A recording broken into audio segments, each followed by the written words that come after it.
Everyone, welcome back to the channel. आज के इस वीडियो में हम करने वाले हैं इक्विवेलेंट फ्रैक्शंस। सबसे पहले हम ये समझेंगे इक्विवेलेंट फ्रैक्शंस होते क्या हैं, और अगर हमें किसी फ्रैक्शन के इक्विवेलेंट फ्रैक्शन निकालने हैं तो हम कैसे निकाल सकते हैं। एंड सेकेंडली, अगर कोई दो फ्रैक्शन हमें गिवन है और हमें पता लगाना है कि वो इक्विवेलेंट है या नहीं, यानी कि इक्वल है या नहीं, वो हम कैसे पता लगा सकते हैं, ये सब आज हम इस वीडियो में समझने वाले हैं। तो एंड तक वीडियो ज़रूर देखिएगा। एंड अगर आपको पसंद आए तो लाइक, शेयर एंड सब्सक्राइब करना मत भूलिएगा। Equivalent fractions. इक्विवेलेंट फ्रैक्शंस वो फ्रैक्शंस होते हैं जिनकी वैल्यू इक्वल होती है, यानी कि जो इक्वल होते हैं फ्रैक्शंस।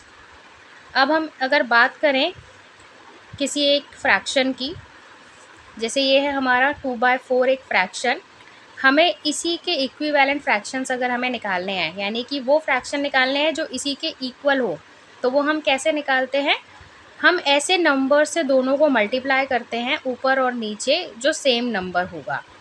यानी कि पहले अगर हमने ले लिया 2/2, तो जो इससे आया हमारा वो क्या आया, 2 2 ज़ा 4, 4 2 ज़ा 8। तो जो 2/4 का इक्विवेलेंट फ्रैक्शन है वो है 4/8। ये और ये सेम वैल्यू के हैं।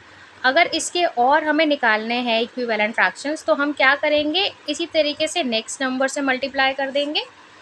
किसी भी नंबर से हम मल्टीप्लाई कर सकते हैं, बट याद रखना है कि ऊपर और नीचे सेम नंबर होना चाहिए, तभी उसी की इक्वल वैल्यू आएगी। सो अब इसको करेंगे तो 2 3 ज़ा 6, 4 3 ज़ा 12। नेक्स्ट एक और ले लेते हैं। तो अभी हमने 3 3 से किया, अब हम 4 4 से कर लेते हैं। 2 4 ज़ा 8, 4 4 ज़ा 16। एक और अगर हमें निकालना है तो अब 5 5 से कर लेंगे। 5 2 ज़ा 10, 4 5 ज़ा 20। तो 2/4 के इक्विवेलेंट फ्रैक्शंस क्या क्या निकले, 4/8, 6/12, 8/16, 10/20। ये सब जो है आपस में इक्वल हैं।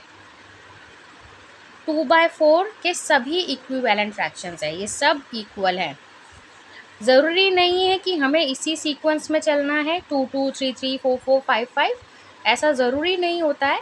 लेकिन इससे करने से ये होता है कि हमें पता रहता है कि हम छोटे नंबर्स की ओर ही बढ़ रहे हैं, बट हमारी चॉइस है, हम किसी भी नंबर से कर सकते हैं। बट ध्यान रखना है कि नंबर जो है ऊपर और नीचे सेम रहेगा। किसी भी नंबर से करेंगे तो वो हमारे नंबर का इक्विवेलेंट ही आएगा, बट ऊपर और नीचे सेम होना चाहिए। ये था किस तरीके से इक्विवेलेंट फ्रैक्शंस निकाले जाते हैं। अब बात करते हैं हम पहचानेंगे कैसे, अगर कोई दो फ्रैक्शन हमें दिया हुआ है और हमें बताना है कि वो इक्विवेलेंट है या नहीं। How to check,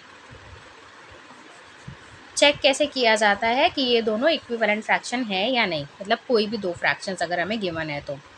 for example 1/2, 7/9। अगर दो हमें ऐसे फ्रैक्शन दे दिए गए हैं और हमसे कहा जाता है पता लगाओ कि ये इक्विवेलेंट है या नहीं, तो वो हम कैसे पता लगाते हैं।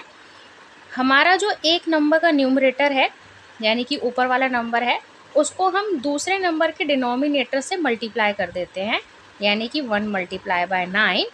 और जो दूसरे नंबर का न्यूमरेटर है उसको दूसरे नंबर पहले नंबर के डिनोमिनेटर से मल्टीप्लाई कर देंगे, यानी कि 2 × 7। अगर ये दोनों मल्टीप्लाई करने के बाद इक्वल आते हैं तो इसका मतलब ये इक्विवेलेंट फ्रैक्शन है, और अगर नहीं आते हैं तो ये इक्विवेलेंट फ्रैक्शन नहीं है। सो 1 9 ज़ा 9, 2 7 ज़ा 14, जो कि इक्वल नहीं है।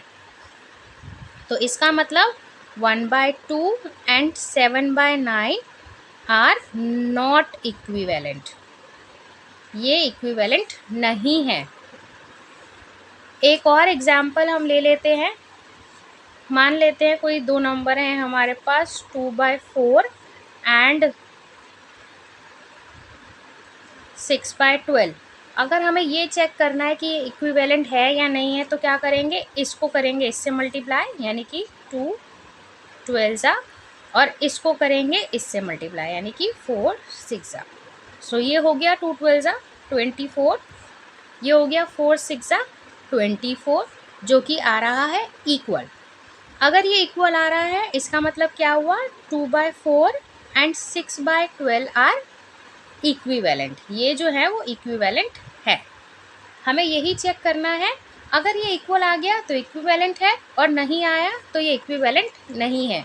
ये तरीका होता है चेक करने का दो फ्रैक्शन को कि वो इक्विवेलेंट होंगे या नहीं होंगे।